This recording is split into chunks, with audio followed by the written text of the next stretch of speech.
नाशिक शहरात मागील 2 ते 3 दिवस मुसळधार पर्जन्यवृष्टी झालेली होती। ठिकठिकाणी पाणी साचलेलं होतं, रस्ते खचले होते, रस्त्यावर खड्डे पडलेले होते आणि याचा मनस्ताप नागरिकांना सोसावा लागलेला होता। आता गोदावरीचा पूर ओसरलाय, मात्र राजकारण सुरू झालेलं आहे। राष्ट्रवादी काँग्रेस अजित पवार पक्षाचे जिल्हाध्यक्ष दिलीप खैरे आपल्यासोबत आहेत। 4 दिवस आपण बघितलं नाशिकमध्ये पावसाचा हाहाकार झाला होता, नागरिकांना त्रास सहन करावा लागत होता। आपल्याकडनं आता काय भूमिका मांडली जाते? हो, नाही आता खरं तर हा जो काय पाऊस झाला तो जे काय पाणी होतं ते नाशिक शहरातलं आजूबाजूचं गटारीचं वगैरे याचंच ते पाणी होतं, त्यामुळे तो विषय नाही। पण याच्या अगोदर जे काय पावसाच्या पूर्वीची जी कामं करायला पाहिजे होती ती प्रशासनाने केली होती का नेमकी, की फक्त कागदावर होतं सर्व? तर याचीही आम्ही आता आमच्या पक्षातर्फे आम्ही भुजबळ साहेबांना निवेदन देणार आहोत आणि त्याची पण चौकशी करणार आहोत आणि याच्यातही जे कोण दोषी अधिकारी जे दोषी आढळतील त्यांच्यावर कारवाई करणार।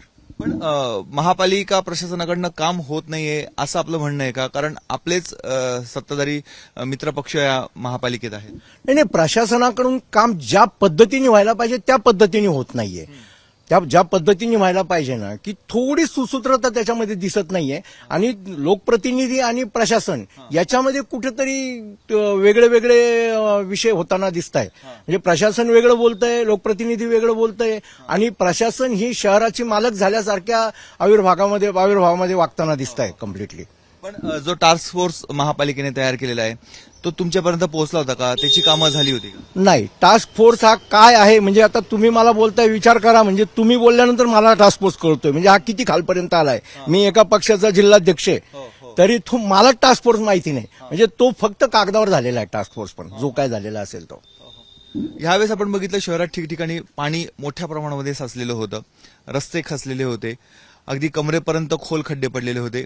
याबाबत आपली नेमकी भूमिका काय पक्षाची? नाही, असं आहे, आता काम चालू आहे त्याबद्दल काही शंका नाहीये की कामं खूप चालू आहे, त्याच्यामुळे पण जो काय कोण ठेकेदार असेल त्यांनी योग्य पद्धतीने काम केलं पाहिजे होतं, ते करायला पाहिजे होतं। ते मला वाटतं ते खड्डे जे खणलेले होते आता 7-7, 8-8 फूट गटार वगैरे करण्यासाठी खड्डे, आणि त्याच्यामध्ये जो काय नंतर जो भराव भरण्यात आला तो ज्या पद्धतीने त्याला हे करायला पाहिजे होतं ते न झाल्यामुळे कदाचित पाण्यामुळे ते झाले। म्हणजे अशी परिस्थिती होती, सोशल मीडियावर तर सगळी गाडी इकडे खड्ड्यात गेली तिकडे खड्ड्यात गेली, म्हणजे याच्या अगोदर इतक्या वर्षामध्ये शहराची परिस्थिती कधीही अशी झालेली नव्हती।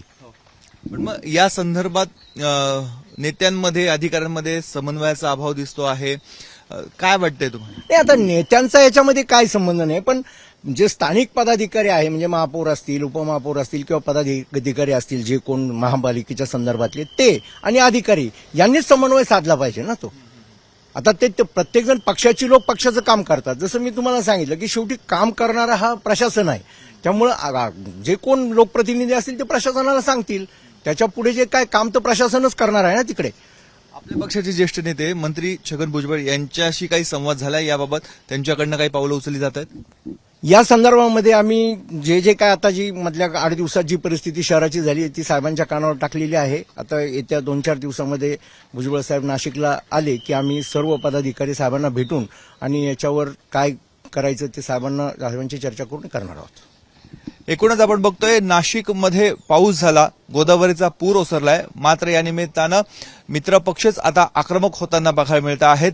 आता राजकारण किती जोमानं वाढतं हे बघणं महत्वाचं आहे। राष्ट्रवादी काँग्रेस पक्षाचे नेते छगन भुजबळ आता नेमकी पुढची भूमिका काय मांडतात, अधिकाऱ्यांवर प्रशासनावर कशा पद्धतीने लोकप्रतिनिधी दबाव टाकतात आणि नागरिकांना दिलासा कसा मिळतो हे बघणं अत्यंत महत्वाचं आहे। कॅमेरामन मंगेश सोनवणेसह मुकुल कुलकर्णी, एबीपी माझा, नाशिक। एबीपी माझा, उघडा डोळे बघा नीट।